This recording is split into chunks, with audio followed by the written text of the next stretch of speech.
सरकार के मंत्री है कृषि विभाग के और राजनीतिक जन्म हुआ है राजद में। लालू प्रसाद जी के आंगन से जिनकी राजनीतिक जन्म होती है, वो कहते हैं कि तेजस्वी यादव कौन है। तेजस्वी यादव वो हैं जो बिहार के नेता प्रतिपक्षी नहीं, राष्ट्रीय जनता दल के राष्ट्रीय कार्यकारी अध्यक्ष भी हैं और देश की राजनीति के युवा चेहरा है, जिनके घरों में आपने अपनी राजनीतिक परवरिश पाई है। सांसद राज्यसभा या लोकसभा हो, विधान परिषद हो या विधानसभा हो, हर चौखट पर जाने के पहले उस घर के आंगन की चौखट को आप नमन करते थे प्रतिदिन और भारतीय जनता पार्टी को गाली देते थे। वो घर है तेजस्वी जी का। और आप जानना चाहते हैं कि तेजस्वी यादव कौन है? जब उसी स्टेशन रोड में जहां आप निवास करते हैं, पूरा बिहार जानता है गेसिंग कौन चलाता था। पूरा बिहार जानता है कि एग्जीबिशन रोड से लेकर करके उस सारे इलाकों में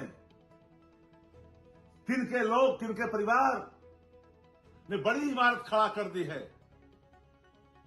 और कहां से उत्पन्न हुए हैं, कभी भूल जाते हैं। फिर हम ये जानना चाहते हैं कि आपके भाई शिशुपाल की जब रेलवे में नौकरी लगी, आदरणीय लालू प्रसाद जी को आपने कितना जमीन दिया। आपके संगे संबंधी सब लोग रेलवे में नौकरी किया, आपने कितने धूर जमीन दिया आदरणीय लालू प्रसाद जी को। लालू परिवार को गाली देने के पहले अपने तरफ एक बार झांकनी चाहिए कि मैं राजनीतिक पैदाइश मेरी कहां हुई।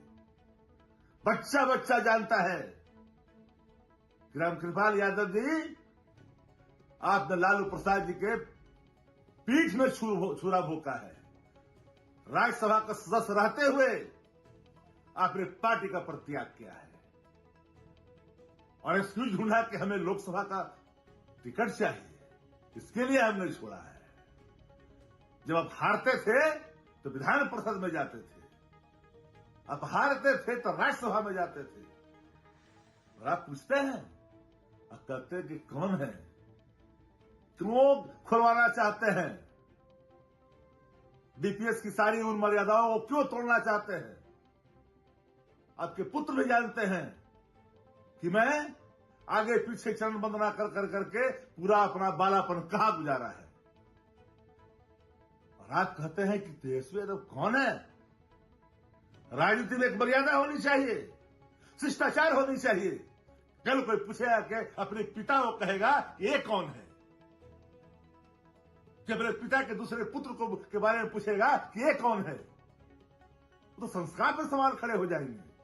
राजनीति में पद आते और जाते हैं, बहुत लोग हैं भारतीय जनता पार्टी के अंदर में, लेकिन अपनी मर्यादा नहीं भूलते हैं।